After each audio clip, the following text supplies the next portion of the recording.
que des fois ça fait mal. Ah, mais ça m'est déjà arrivé surtout des fois. Moi j'ai les lunettes. Attention, ouais. Accroche-toi. Quand ven lo matí, tu blanchi per le gagnant, veses les olivaires, ana tutti a flor, se'n van e risen au pe d'una montagna, amassa les olives e gossi l'umago. Tout le jour de oliviers, entendets cantar les olivaires, les cigales l'estiu fan parier, Ave ciel che cante per vos plaire.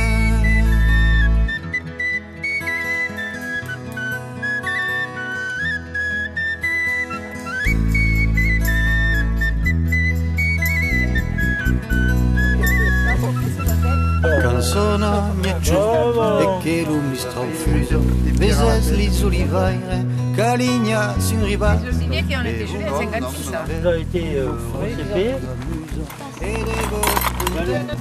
Ça, c'est ce qu'on appelle la boudole. Tout le jour de les oliviers, entendets cantar les olivaires, les cigales l'estiu fan parier, ave ciel che cante per vos plaire.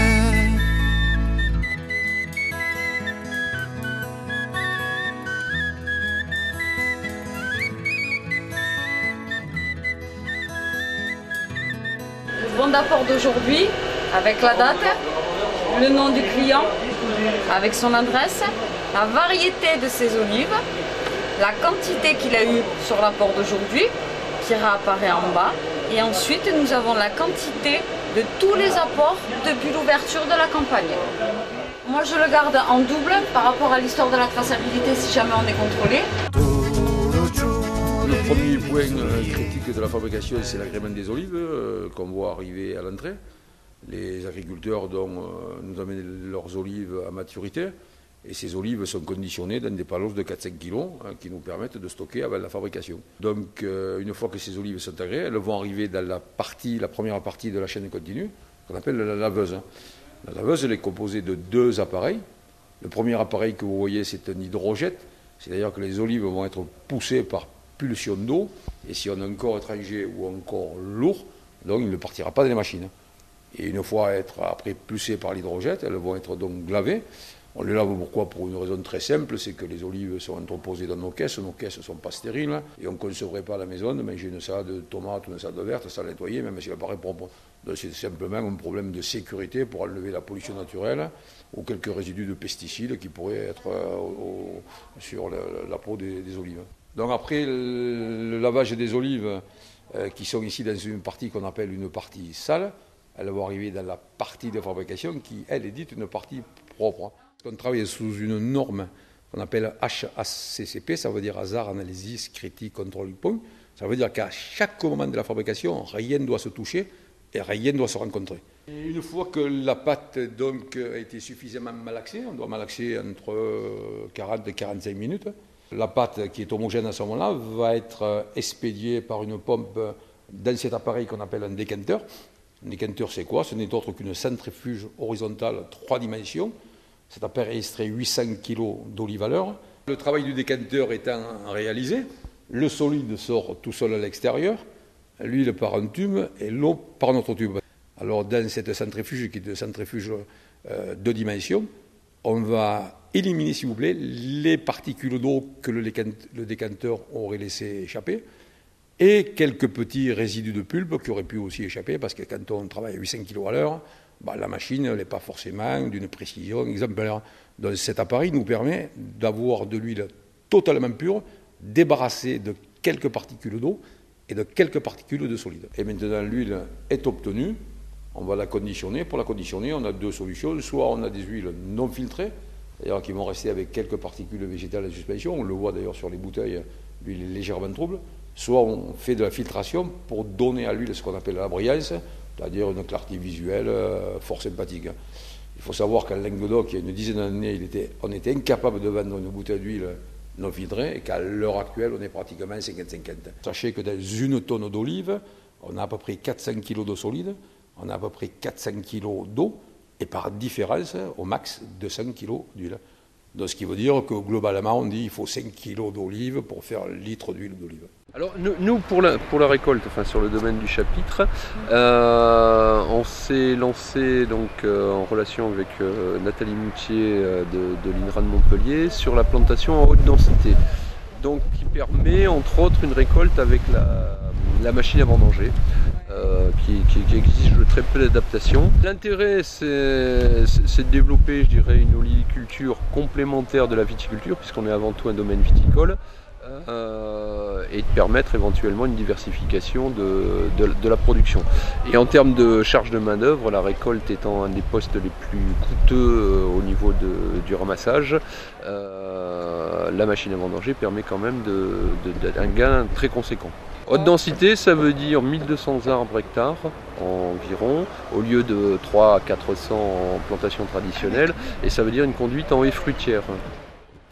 Voilà. Donc c'est sur palissage. Et aujourd'hui, l'oliveraie haute densité en France doit couvrir quelques centaines d'hectares, mais ça se développe déjà à l'international, en Espagne et en Tunisie.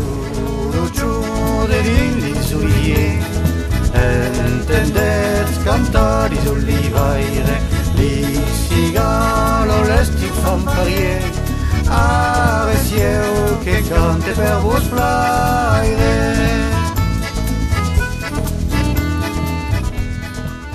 C'est le produit de mon terroir. Voilà.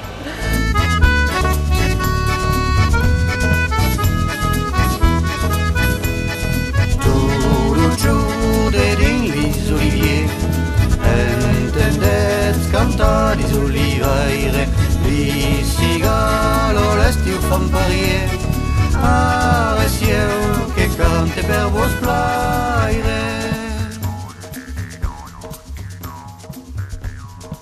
C'est la Verdale de l'Hérault, c'est la variété traditionnelle de la région de Gignac, Saint-Jean-de-Fosse, Clermont-Lérault. Elle est bien mûre, c'est pour ça qu'elle est fripée, bien noire. C'est la variété emblématique du pays ici. Elle commence à se friper avec le vent et le froid de décembre. Et c'est là qu'elle est prête pour être pressée. Elle est à maturité parfaite. C'est une olive à environ 20% d'huile, c'est-à-dire il faut 5 kg d'olive pour faire 1 litre. Cette Verdale de l'Hérault, probablement, c'est une variété qui est originaire de Grèce. Les Verdales, c'est une famille. Il y a plusieurs Verdales. Et ce seraient les Grecs qui nous l'ont amené. Et c'est l'arbre de nos aïeux ici. Ici, c'était à 80% cette variété qui était cultivée autrefois. C'est des arbres, c'est une variété qui est particulièrement adaptée aux conditions locales. Voilà, ça c'est la picheline qui est prête à presser, elle est fripée. Alors la picheline donne une huile ardente. Quand elle vient d'être pressée, elle picote un peu la gorge. C'est ce qu'on appelle l'ardence, qui s'atténue avec le temps. Et c'est une huile, c'est une très bonne huile qui a obtenu une AOC dans le Gard, à Nîmes. C'est une olive aussi qui s'adapte à tous les terrains. C'est une variété qui produit plutôt régulièrement. Voilà, ça ce sont des olives de Luc, arrivées à parfaite maturité pour être pressées pour l'huile. Cette olive de Luc, en vert évidemment, c'est la reine des olives, la reine des olives de table, la plus appréciée par chez nous. Elle est d'une chair très fine, d'une pulpe très douce, elle est vraiment délicieuse. Elle se reconnaît parce qu'elle a une forme un peu en croissant de lune. C'est vraiment une olive locale du Languedoc et du terroir de Saint-Jean-de-la-Blaquière, Agnan, Saint-Jean-de-Fosse.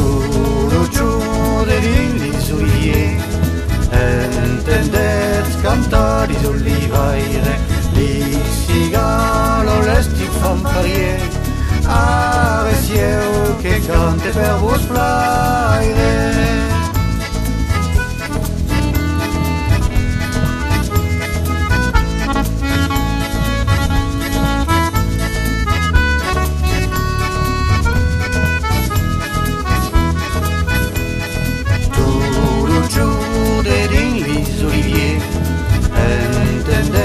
Canta les olivaires, les cigales l'estiu fan parier, a ciel che cante per vos plaire.